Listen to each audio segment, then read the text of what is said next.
Your training and experience as a security guard and your testimony just now about ways to de-escalate the situation. Did you see Tao doing anything like that while you were there on that scene? Sustained. Sidebar. You were asked multiple times about being angry. That's correct. And more upset as time went on. Correct. So why? Why did you get angry and more upset as time went on? Because, again, they were not listening to anything that I was telling them. I felt like I had to speak out for Floyd because he was speaking out to the officer, and there was no feedback, no emotion, no nothing. Like, I literally looked in his eyes and had, as I'm talking to him. I mean, I'll just Yeah. stop you there. We're going to stop the answer there. Next question. Welcome back. I'm Drone Tech, and I want you to pay special attention to what that witness just said there, that he was having a conversation with George Floyd while he was on the ground. What was happening to Mr. Floyd? He was under distress. That answer will stand, but move on from that. You felt he was in danger? Correct. In danger of what? Objection, Your Honor. Counsel sidebar. So, Mr. Williams, why did you think it was so important that you were not being heard? Because I felt like with the side choke, you lose consciousness, and I felt like he was in the process of losing consciousness, also from the condition of my fish in the bag. So Is it overruled? you can continue. So, like I said before earlier, he reminded me of my fish in the bag. So let me ask it this way then. The last no will be stricken about the fish in the bag. And so then, I'm sorry, Your Honor. So you were concerned about Mr. Floyd losing his life? Correct.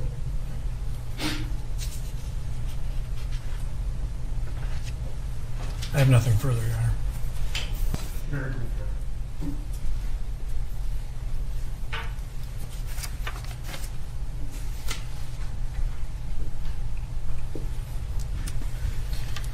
You were asked a series of questions on redirect about your experience in mixed martial arts, if you recall. Correct. Can you tell me about any of the conversations that you had as you were being rendered unconscious in any of your fights? Your Honor, I'm going to object. You're stating. What did you just ask me? What did you just No, ask? just wait. Let me rule on the objection first. The objection is overruled. You may answer if you have a recollection as to any time. Ask the question again, but don't answer until I say so. When you were engaged in mixed martial arts, in your fights, in your competitive fights, can you tell me, were you able to have a conversation with your opponent as you were being rendered unconscious? Yes or no? We don't talk to each other, so no. Nothing further.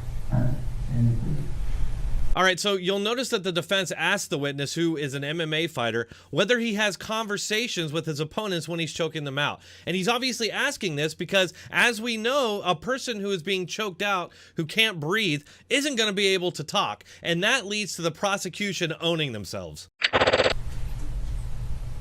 You said earlier you're not a medical doctor. That's totally correct. If Mr. Nelson is asking you whether a person can... Objection, Your Honor. Stop. You're not allowed to give a medical opinion. Mr. Frank is going to ask you about your personal experience. If you have such a personal experience, you can talk about your personal experience. Nothing more. Mr. Frank, please phrase it in terms of his personal experience, not an opinion. I will, Your Honor. In a mixed martial arts fight, when you are being rendered unconscious in a chokehold, you tap out, correct? Correct. And that's to prevent it from going too far. Correct. Losing consciousness.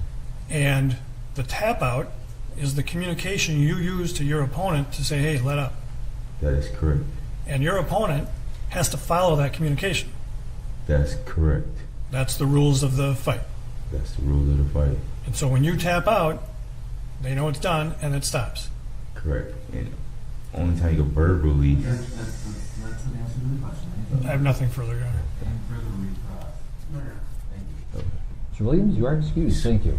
So did you catch what happened there? The defense was making an argument that if this MMA fighter was having a conversation with Floyd when he was on the ground, then he was most likely able to breathe as well. I'm not really sure what the prosecution was trying to do there, but they essentially led their witness into admitting that he doesn't have conversations with people he's choking out, and that's exactly why they have to tap out. The fact of the matter is, George Floyd was complaining about not being able to breathe long before they ever had him on the ground. I can't breathe. Get in the car. I can't breathe. Take a seat. Please, man. I can't fucking breathe. Here, come on out. Like I said, I'm not a doctor, so I don't really know, but it seems to me that someone that can't breathe can't talk either.